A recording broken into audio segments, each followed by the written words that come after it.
सौतेला पिता, दिल छू लेने वाली कहानी। मेरा नाम कीर्ति है और आज मैं आपको अपनी कहानी सुनाने वाली हूँ। मेरे पापा मुझसे बहुत प्यार करते थे, लेकिन जब मैं छोटी थी, 8 साल की, तभी वो एक एक्सीडेंट में चल बसे। मेरी माँ ने उसके बाद दूसरी शादी कर ली। सच बताऊँ तो मैं नहीं चाहती थी कि मेरी मम्मी ऐसा करें, लेकिन उस समय अकेली औरत, छोटी बच्ची, इसलिए मेरी माँ ने शादी की। मुझे मेरे सौतेले पिता बिल्कुल भी पसंद नहीं थे। मैं उन्हें पापा भी नहीं कहती थी। मम्मी ने कई बार कहा कि यह तुम्हारे पिता हैं, यही सच है, लेकिन मैंने नहीं माना। मेरे पिता तो इस दुनिया में नहीं हैं। यह तो सिर्फ मेरी माँ के पति हैं, वो भी दूसरे। उनसे मेरा एक छोटा भाई भी है। वो एजेंसी का काम करते थे और अक्सर टूर भी किया करते थे। मेरे सौतेले पिता जब भी मुझसे बात करते या पास आते, मैं उनसे बात भी नहीं करती। आखिर ऐसा चलता रहा और मम्मी ने ये सब देखते हुए मुझे मौसी के यहाँ भेज दिया पढ़ने। मेरा ज़्यादातर समय वहीं निकला करता था। पढ़ाई के बाद मुझे एक लड़के राहुल से प्यार हो गया था। राहुल नया नया ही हमारे शहर में आया था और मौसी के घर के पास ही रहने भी आया था। करीब 6 महीने में ही मैं राहुल को प्यार करने लगी थी। मैंने सोच लिया था कि शादी उसी से करूँगी।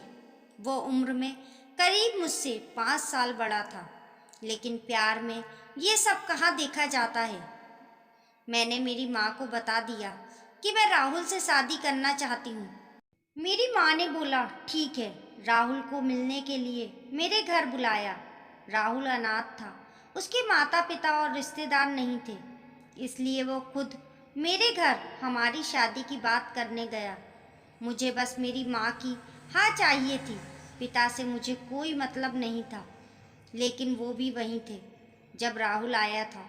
माँ को लड़का पसंद आ गया। मैं खुश थी। राहुल चला गया और मम्मी भी कुछ काम में से बाहर गईं। जब मैं घर में अकेली थी, तब मेरे सौतेले पिता मेरे पास आए, बोले तुम उस लड़के से शादी नहीं करोगी। मैंने कहा आपसे किसने पूछा, चले जाइए यहाँ से। मैं वहाँ से जाने लगी, तब उन्होंने मेरा हाथ पकड़ा और फिर कहा तुम शादी नहीं कर सकती इस बार उनकी आंखों में थोड़ा गुस्सा था। मैंने कहा मेरा हाथ छोड़िए और मुझसे दूर रहिए। मैं अपने कमरे में गई और दरवाज़ा बंद कर लिया। जब माँ आई, तब मैंने कहा कि तुम्हारा पति मेरे साथ बदतमीजी कर रहा था। माँ ने कहा चुप रहो, कुछ भी उनके बारे में मत बोलो, वो हमेशा तुम्हारा भला सोचते हैं। मेरी माँ की आंखों पर तो जैसे पट्टी बंधी थी। माँ ने फिर रात में मुझसे बोला कि ये लड़का राहुल सही है, तू अच्छे से जान पहचान निकलवा ली ना। मुझे समझ आ गया था कि उन्होंने इनके कान भर दिए। मैंने कहा कि खोट राहुल में नहीं, तुम्हारे पति में है। वो मेरी शादी नहीं होने देना चाहते। पता नहीं उनके दिल में क्या है, लेकिन मैं राहुल से शादी करूँगी।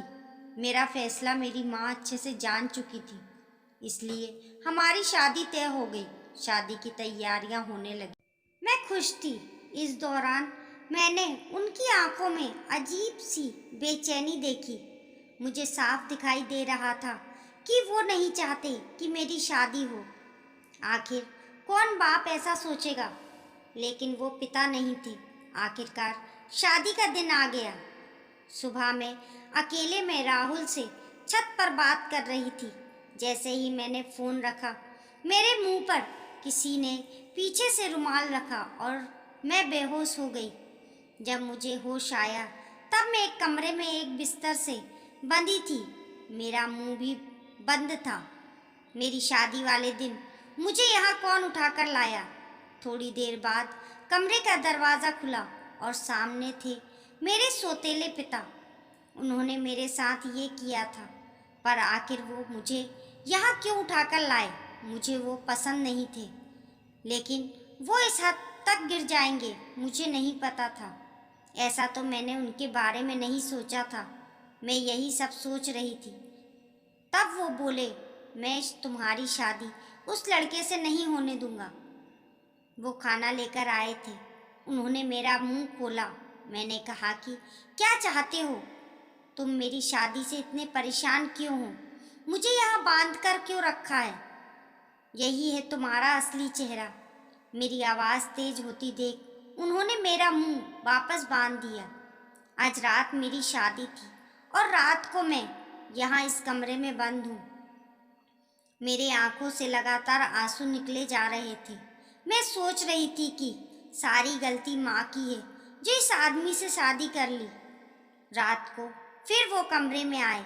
इस बार कमरे में आते ही कहा कि आज तुम्हारी शादी थी, लेकिन मैं नहीं चाहता था कि तुम उस लड़के से शादी करो। वो लड़का झूठा है, फ्रॉड है, तुम्हें धोखा दे रहा है। वो पहले से शादीशुदा है। तुम मेरी बात नहीं मान रही थी, इसलिए मैं तुम्हें यहाँ इस तरह लाना पड़ा। लेकिन तुम्हारे भले भले के लिए मैं कुछ भी करूँगा। मैं 3 साल पहले जब शहर के बाहर कुछ काम से गया था, तब मुझे ये लड़का होटल में एक लड़की के साथ दिखा था। मुझे इसलिए याद है क्योंकि वो लड़की मेरे जानने वाले दोस्त को जानती थी। उस समय उसने उससे बात की थी, तब भी वो चुप था और मुंह छिपा रहा था। जब तुम उसे घर लाई तब मुझे लगा ये वही है, इसलिए मैं तुम्हें मना कर रहा था। मैं जानता हूँ तुम मुझे अपना बाप नहीं मानती, लेकिन मैं तुम्हें हमेशा अपनी बेटी मानता हूँ और मैं वही करूँगा जिसमें तुम्हारी भलाई हो। फिर चाहे तुम मुझे कुछ भी समझो, कुछ भी बोलो। उस लड़के की सच्चाई तुम्हें सुबह पता चल जाएगी और तब तक मैं तुम्हें यहीं रखूँगा। और वहाँ से दरवाज़ा बंद करके चले गए। सुबह वो वापस आए, साथ में माँ भी थी। माँ ने पहले आते ही मेरे हाथ और मुंह खोला। मैंने मम्मी से कहा कि देखो इस आदमी ने क्या किया। अभी तक मुझे उनकी बातों पर रत्ती भर भी विश्वास नहीं था, लेकिन फिर दरवाजे से एक औरत आई। उसके हाथ में एक छोटा बच्चा भी था। वो औरत बोली कि ये सही बोल रहे हैं, वो आदमी धोखेबाज है। उसने मुझे भी धोखा दिया। वो अनाथ नहीं है, उसके घर वाले भी हैं। मेरे सामने वो औरत, उसका बच्चा, मेरी माँ, इन सबको देखकर मुझे भी अब यकीन होने लगा था। मैंने उसी समय राहुल को फ़ोन लगाया, लेकिन उसका फ़ोन ऑफ था। शायद उसे भी पता चल गया था कि उसकी सच्चाई सामने आ गई है। उसके खिलाफ अब जो भी कार्रवाई होगी वो पुलिस करेगी। मेरे पिता उसके बाद भी मुझसे बात नहीं कर रहे थे।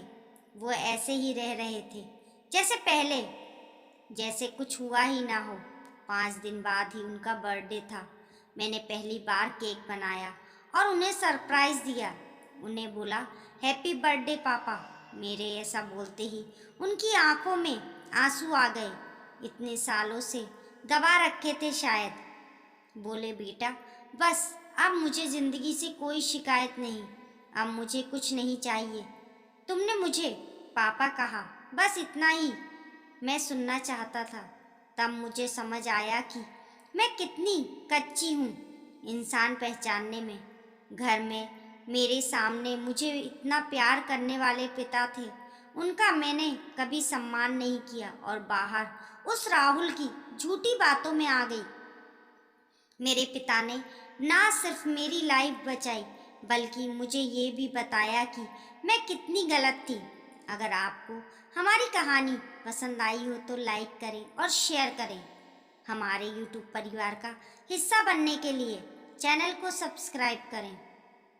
कमेंट बॉक्स में बताना ना भूलें आपको कहानी कैसी लगी। मिलते हैं फिर एक नई कहानी के साथ।